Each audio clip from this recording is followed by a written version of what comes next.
Okay, so we spoke about modeling. Like, what you plan to hope to gain by going the modeling route? I hope to inspire a lot of people. A lot of plus women. A lot of women who done been through domestic shit. Basically, I want to just let other people know that it don't really matter what shape, what form, what fashion, or how you look, or how you dressed, or none of that shit. Like, be yourself. Like, be you. You know, that's my saying. Like, be you. You know what I mean? Just be you. Can't nobody. What can somebody else say? How could you allow that to affect who you are? You know what I mean? If it affects who you are, that means it is something about you don't like. Okay. You know? So, at what point did your followers start to build up? Was it when you first started modeling? Was it actually like at what point? Like I said, man, using hashtags. Hashtags is the key. Using hashtags and just seeing that growth, because I'm not trying to, it's bad bitches out here, you know what I mean? But it's just, when you have a certain type of shape that ain't surgery or no bullshit like that, you know what I mean? Like, it kind of amazed a lot of people, because, I didn't met niggas who don't even fuck with thick women and be ready to fuck. Like, ready to fuck with a nigga. Mm-hmm. That's what niggas do, you know what I mean? Yeah. So, at that point, like, when I started, I used to go live a lot too. Okay. And going live, I kind of, you know, show a little skin. Okay. You know, like in some boy shorts or some shit, and I'll be dancing. But you can't pay me to get in no strip club, though. Okay. That's what you can't do. Okay, so when you would start to do that, what would be a typical day of, like, followers you would get from doing that? Like 10, 20, 30, like, how would that work? Hell no. I'm talking about, I probably like maybe 3,000 a week or some shit like that, or 2,000 followers a week, or like it'll just constantly build. Like, I literally, like, if you don't have a page that motherfuckers sit here and buy followers, that's why people say they should be getting hacked. Yeah. That's why you're getting hacked, because you ain't paid them people who keep up with your followers and add you and shit, so they hack into your shit.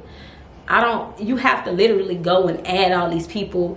You know, go to their page, make sure they know weirdos and shit like that. Man, I don't got time to be doing all that. You know what I mean? So it take time for me to sit here and press accept, you know, on a daily, when you don't have nobody that's like working with you, or like a manager or some shit like that, you know. So damn. So when you get all those followers that come through, like, how long would it take you to accept all those followers? Like, man, do you even accept them all? I do. I don't accept them all. When I see somebody that got like following 9 people, but they have 0 followers, then it's probably a bitch who lurking. Yeah. You know what I mean? Because I get those. Or I don't add them at all. You know what I mean? I just try to go through them. If I don't feel like going through them, you know, I'll accept everybody who got a picture. Yeah. But it's not like, you know, because on Instagram, if you a person who like I say, you don't buy followers, you will know that, like, once you get at 1,000, the number don't go up. You know what I mean? Like, it doesn't show you that you probably had like 5,000 requests waiting. It'll remain at 1,000, even though you probably accepted like 700 people. It's still gonna say 1,000. So you never really know how many people are actually waiting for your request. Yeah. No shit. Okay, so by you having all those followers, do people DM you for like maybe promotion type things, or do they DM you? Like, how does that work? They do. A lot of people do. A lot of check marks, blue check marks do. And I feel like I missed out on a lot of shit when I first started modeling, because I didn't want people to get the impression that I was a hoe, or that I'm selling that WAP. Yeah. You know what I mean? So I didn't really trust people. I didn't trust men at all, for one. You know what I mean? So it'll be somebody that, like for Ciroc, for a bottle girl for Ciroc, I got offered an opportunity for that shit. And the dude just asked me for a picture with a white shirt and some blue jean shorts, or some blue jeans. Yeah. And I was like, the fuck, man, hell nah. But once I started, I was like, hell nah. But once I Googled him like 2 months later, because when I said hell no, he was like, shit, okay. He ain't fucked up. Yeah. Yeah, so after I Googled the nigga is a fucking $1 million nigga. You know what I mean? Like, the shit was real. I ain't gonna even lie. The white shirt and the shorts is for a person to really see your figure. And you know what though? But I didn't know that. I would say, like, how do you decipher from the real shit from the bullshit? Being the fact that you probably get so many DMs on the regular, right. You might have thought that this is bullshit. I ain't got time to be playing with these For niggas. sure. You know what I'm saying? So like how do you decipher what's real and what's fake? Being the fact that so many people DM you all the time. How that work? I mean, the only thing you can really do, especially for a person that's coming up, is just take chances, take risks, and just see what it's like and learn from it. You know what I mean? Like, I could see somebody that look legit. You know what I mean? But I've learned as far as photographers. You know what I mean? With photographers, you don't really know. These niggas will say, oh, they a photographer, but you don't have no photos or nothing on your page. But that may not be their page. So with photographers, I started to ask them, like, who do you, like, can you send me some models that you work with? Yeah. To like confirm. some similar to do you a have resume. A website? Yeah. Yeah. You know what I mean? Like shit like that, because the media is crazy and niggas will lure you. You know what I mean? They'll lure you. They'll take that chance. And it's all up to you, especially being a woman and you don't have no nigga on your team that's really gonna be doing that back work for you on the back end. Yeah. You know what I mean? So it's not like I'm just here being pretty. I gotta do back end and be pretty too. Yeah. You know, it is a 24/7 grind. For sure. And I want to back up a little bit because you spoke about like something like domestic violence.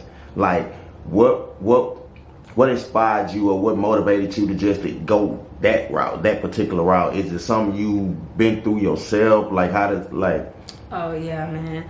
I was in a 5-year relationship of just crazy shit. You know what I mean? Like body being through walls and shit. That nigga was, and it was like young love. You know what I mean? And that shit wasn't even love.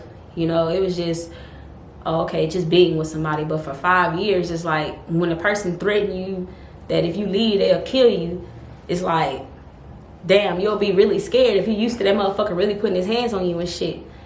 You know, but okay, so let me ask you this, like, in the midst of going through a relationship like that, like, what is the mind state of the female who actually going through that? Like, why they just, because a lot of people who look at that from the outside looking in, they don't know what that's like. So a lot of people like, why she just don't leave or blah, blah, blah. So, like, give me, like, what is the mind state? It's hard to leave because, for one, me, I ain't gonna say for no other, females, but for me, being afraid of what'll happen after that, and being afraid of if this motherfucker really gonna do what the fuck he said he was gonna do. You know what I mean? Like, if you didn't ram me through walls, ram my head through a wall, you didn't lock me in the closets and shit, lock me in the restrooms and shit, nigga, you probably that loco, that cuckoo. Okay, so let me back up with this. So when you first met this person, what was your initial vibe with this person like when you first met this person? He didn't give you no type of vibe that he was that type of person when you first met him, I'm assuming? Nah. Like, so tell me what it was like how y'all met and like what was the... Well, I was 17 and, no, I was 19, he was 17. Okay. And the nigga really dropped out of school just to come be with me type shit. And at that time, I was just like, okay, like that shit was live and it's not. And that's, it was the point of when I was saying I'm leaving, when I started to figure out this nigga got like a weed habit. When he ain't had no weed, it was just like a whole different person. Yeah. So when I said I'm leaving, and that's when the nigga first put his hands on me, the minute I said I'm leaving, I'm like, oh, hell nah, this shit. But then it was hard to walk away from it. But then when I look at the nigga today, I'm just be like, what was you thinking? Ew. And then he got... I've heard, you know what's so crazy? Man. I've heard mostly every woman say the exact same thing. Like, I don't even understand why I was even tripping on not that. even that. It's not even that. It's just the fact that when somebody is 17 and you look like this, but then now you 25 or 20, whatever the fuck, I don't really know, and you look like this. It's like, niggas don't even believe this nigga when they be like, when he be like, yeah, I used to fuck with such and such. They be like, nigga, hell no. You know what I'm saying? What? Hell no. Okay, you know? so you fuck with who's Scooby sister? Hell no. Mm-mm. Okay, so let me ask you this: when did you get to the point where you actually left? Like, was it something you had to build up for as courage? Like, no, when I stopped fucking a nigga. so how long after? Like, immediately after you? No, it's to the point where he understood the fact that I wasn't attracted to him anymore. When a nigga had to jack off, basically, because I don't want to fuck, so I'm just gonna turn over and like bust my nut to you jacking off type shit. Because I'm not even gonna look at you. And when he started realizing that, he was just like, man, fuck it is what it is. Because you're not getting my attention no more. Like, I'm not into you no more. Like, I don't even like light skinned niggas. Like, I would never go back to a light skinned nigga. From the experience you had with him? Yeah. Wow. Wow. Yeah. And it was 5 years that you was in that actual relationship? Yep. Wow. I would never. Light skin, they fried. I'm talking about completely. I need me the baby around this bitch.